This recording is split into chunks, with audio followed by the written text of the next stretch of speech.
didn't take long for a crazy idea to become the dream. It started by driving to Blacksburg, Virginia. This is our first selfie we took. We went to a junkyard where there was a lot of school buses, but nothing really fit what we were looking for. On our way home, we searched on Craigslist and found a school listing. We found our home. We bought a 1999 International School Bus for $4,000. That was the day our life started to change. Jack's never driven a school bus, but he did for the first time. From Blacksburg, Virginia to Durham, North Carolina, we started our journey. Our first day was a play, but then we got to work.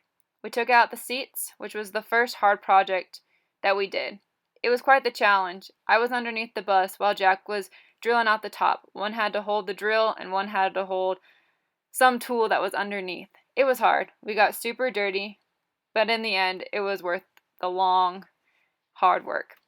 We then started taking out the rivets. For anyone who doesn't know what rivets are, they're little planks inside the wall we have to tap out in the middle of them. It was hard. There was about 200 rivets inside the school bus, but we did it. We then began shopping at Home Depot and Lowe's.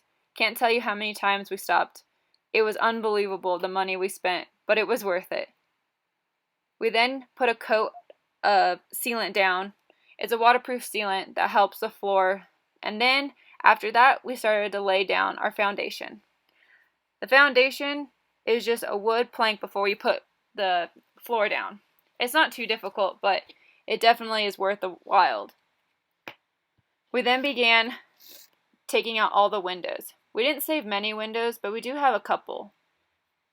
The windows that we did save that are our favorite are the ones that are the emergency exits. We actually use those for our dinner table area.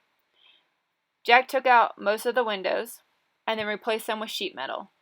After that, he sealed them in, and then the walls went on after that. Jack's dad was there to help us. Our bus began looking pretty rough at this time. It was black and yellow with silver sheet metal around. It wasn't the prettiest bus, but it was a work in progress. We had family help during this time, and we spray painted the top of it. We also had some horses help us out during that time. Landon and I, which is Jack's brother, we sealed the top so the roof became waterproof. And then we took some selfies, of course. The inside of the bus started looking like cotton candy. We couldn't eat it, of course, but it helps keep the bus warm. Of course, it's not the best because our roof is still metal, but it works. We spent Thanksgiving and took a little break. After Thanksgiving was over and we stuffed our faces, it was back to work. Jack started framing the bottom. That's when our plan really came into action. We drove the bus home looking like this. Yes, it couldn't get any prettier. We started framing the bottom. It actually started with the left-hand side of the bus. That's where our bed is. And then the right-hand side is where our shower and our fridge is. That was the most important part. We also had to cover the wheel wells, so then we could start building on top of the wheel wells. On the right and left side, you can see the little boxes. That's where the wheel wells are hidden. We started with the bed. The bed was a little bit of a challenge, but we wanted it to be able to have storage, and we wanted to keep it a good area for our tank that we put under there.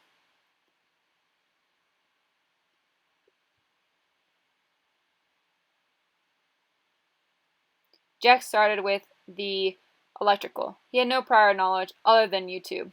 But what can I say? He made it work. Some of our lights work sometimes, some of them don't. It's actually just one. But he did a really great job. We then put carpet down on the back, my doing, because I needed it. Then I was the one doing receipts. We took all of our receipts and made them together. We took a little break during Christmas and went to Aspen, Colorado to visit Jack's brother. We went home to California where we celebrated Christmas and then it was back to work. We took 3 parents with us, my 2 parents and Jack's dad. My mom started with the outside of the bus, taping it so we can get it painted. That was a lot of work. And then the guys started discussing how the inside of the bus was looking. We started with the horse trough tub. Of course, Jack had to fit in it to make sure it was good. That's the inside of the shower area. There had to be a hole drilled through the middle, so there was a drain, and the hole drilled through the horse trough tub. It came together, and it actually worked perfectly. Jack again had to test it out, just to make sure it worked. And I, of course, had to try to make sure it worked for me too. I then started painting the inside of it. It is a small space, but it wasn't too difficult to get the paint around. And it actually turned out pretty good. During that time, Jack added the tanks. These tanks are underneath the bus and underneath the bed. The tanks help us with the water. This is our hot water heater.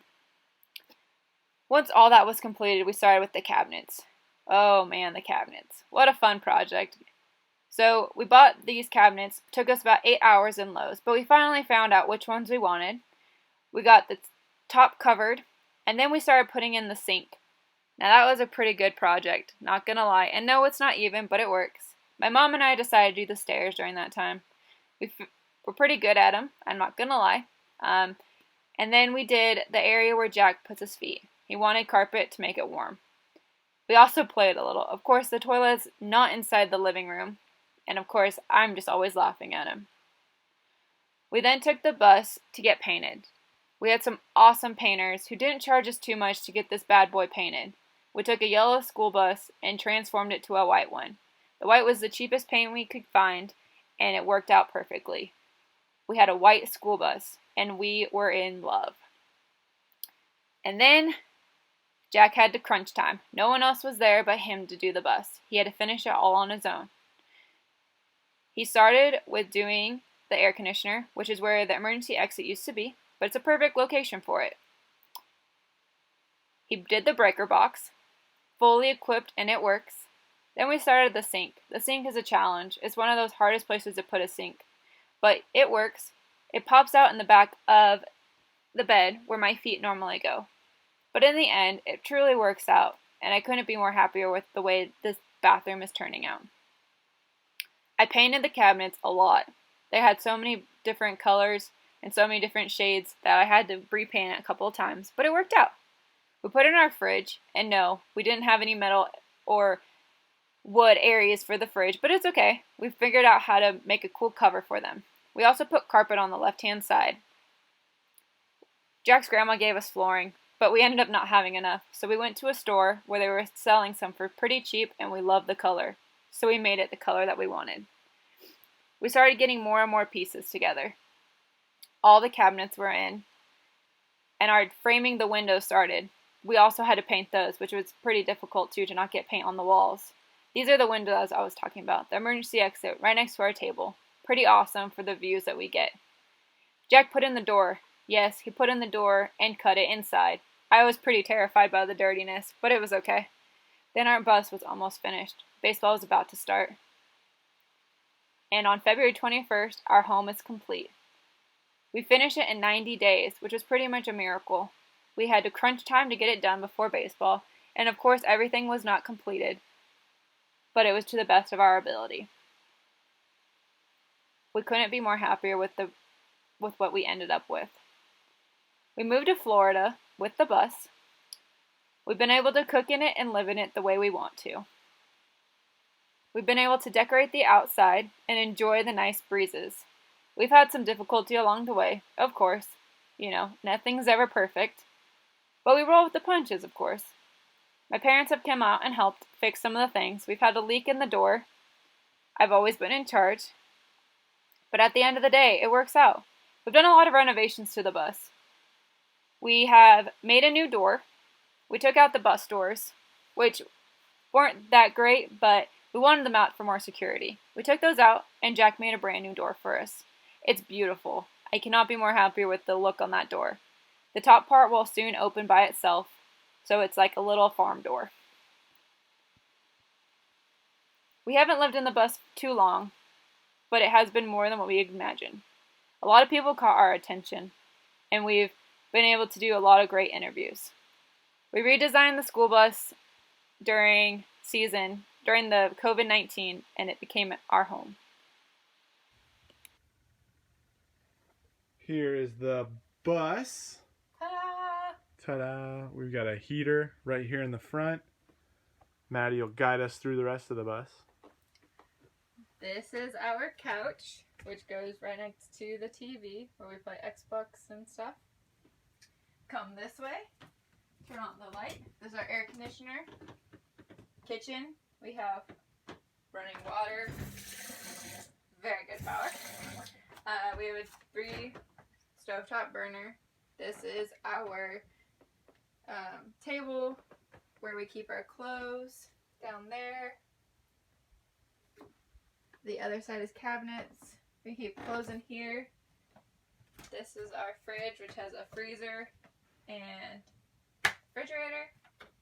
And this is our bathroom. Ta-da! There's our hose trough tub, sink, everything. Then one more spot in our bus that we have is our bedroom, which is really only a bed, but that is our bus.